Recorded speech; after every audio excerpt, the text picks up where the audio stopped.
me fez ter vontade de sonhar com isso. Então, desde os meus 6 anos de idade, eu sempre soube que eu ia viver da música. Eu falei, eu vou viver da música. E não tem outra opção pra mim. E não teve mesmo. Eu até cogitei e fiz, sei lá, menos de 3 meses de publicidade e propaganda. Menos de um semestre, eu realmente não me lembro o tempo. Que eu tinha feito, mas meio que pra passar o tempo, porque eu tinha que fazer alguma coisa pra me enquadrar nesse mundo que a gente vive.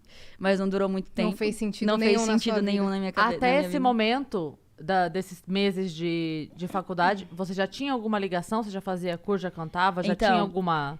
Quando eu entrei na faculdade, eu já tinha começado... Se eu não me engano, eu já tinha começado a fazer os covers. Se eu não me engano, foi um pouco antes. Porque eu realmente sou muito perdida no tempo. Eu tenho a memória fraquíssima. Então, eu lembro de memórias muito específicas, de tempos muito específicos. Que eu sei que eu lembro... Quando eu lembro, parece que elas significam algo pra mim, assim. Sua memória é mais de ambientação. Tá ligado? Exato. Onde você tava... Tudo pra mim tem que ter um significado, eu acho, assim. Acho que isso que me move. Então, isso que me dificulta um pouco a minha jornada na vida, porque nem tudo tem que ter um significado, nem tudo eu preciso entender, e às vezes essa é a graça da vida, é você não entender. Filosofia. E aí, tipo, eu passei minha vida inteira, desde os meus 6 anos, assim, tentando entender a vida, e eu cresci num lar cristão, num lar evangélico, por assim dizer. Na verdade, meu pai não era, minha mãe era, então, eu cresci mais, assim, tendo... mais próxima da minha mãe, dessa parte. O que ela me ensinou era o que ela tinha de informação na época, que era a igreja, e isso era o certo, isso era o que me levaria a conquistar coisas boas na vida, a ser uma pessoa de bem na vida, enfim. A parada do tradicional, enfim, que a gente tá acostumado a ouvir, eu não aguento mais. Toda essa coisa do conservadorismo e tal. E eu cresci nisso, assim, nesse ambiente, mas eu sempre fui muito diferente, assim. Você vê, com 6 anos, a minha referência já era Avril Lavigne. Então, assim, já não era uma referência na época de feminilidade, daquela coisa super, hiper feminina que na mesma época a gente tinha, vamos lá dizer lá, Britney Spears, que eu também não podia consumir porque era muito sexualizado. Sim. Pra mim, que era da igreja. E a Avril Lavigne era muito masculino. Pra mim, que tinha que ser feminina. É verdade. Então, tudo que eu ia de encontro, assim, eu me sentia um pouco culpada por gostar. Na sua escola tinha aquele lance de fazer cover? Tinha. Show de talentos? Tinha o show de talentos, eu sempre perdia. Não, mas quem que você queria... Perdi o quê? A competição? Sempre! Sim, você estudava com quem? Com a Ivete Sangalo, caralho? Como é que perdia a competição? Como é que tem competição com 10 anos de idade, bicho?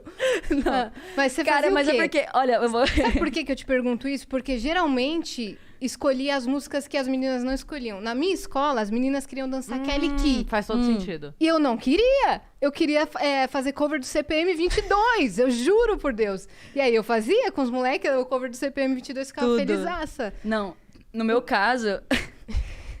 Era tipo, eu fiz aula de violão, era uma atividade extracurricular, assim, e daí tinha o Interfest, era uma coisa assim que chamava. Daí tinha de dança e de violão, e eu não fazia coral, então eu não necessariamente tinha que cantar. Então, como meu instrumento era violão, eu tava competindo pelo violão, e eu não sou instrumentista. Eu sempre quis cantar, eu fazia o violão mais porque eu queria cantar, e eu não queria fazer coral porque eu não queria ficar fazendo... E era isso que era o coral lá da escola. Todo mundo cantava junto e eu queria sempre ser solo. Tipo capelinha de melão, né? E eu sempre queria ser solo. Então, a única oportunidade que eu via disso era fazendo aula de violão. E aí, no Interfest, eu podia tocar o violão. Só que aí eu fiz... E eu não podia competir solo, se eu não me engano. Eu não lembro. Porque os solos eram muito bons. Era aquela galera que fazia o solo. Daí, tipo, não tinha como eu ganhar. E aí, eu lembro que eu fiz uma... Que eu acho que era até com uma galera que eu toquei Velha Infância. Toquei tudo errado. Perdi, óbvio. Que eu perdi. Só que eu não toquei sozinha também. Eu não tinha que cantar. Aí eu só toquei, então eu toquei, sei lá como é que Qualquer eu toquei. coisa. Faz muito tempo. Eu não sei. Até hoje eu não sei tocar Velha Infância, então naquela época, eu não sabia.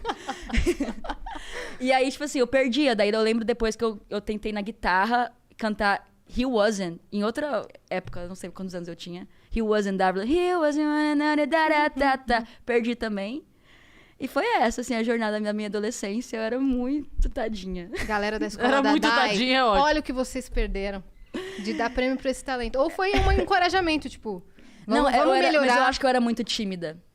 Você era tímida? Eu era muito tímida. Eu ainda sou um pouco, assim, mas eu melhorei bastante. Mas até o The Voice eu era muito tímida, assim. Eu também acho. De uns 3 anos pra cá, sua evolução...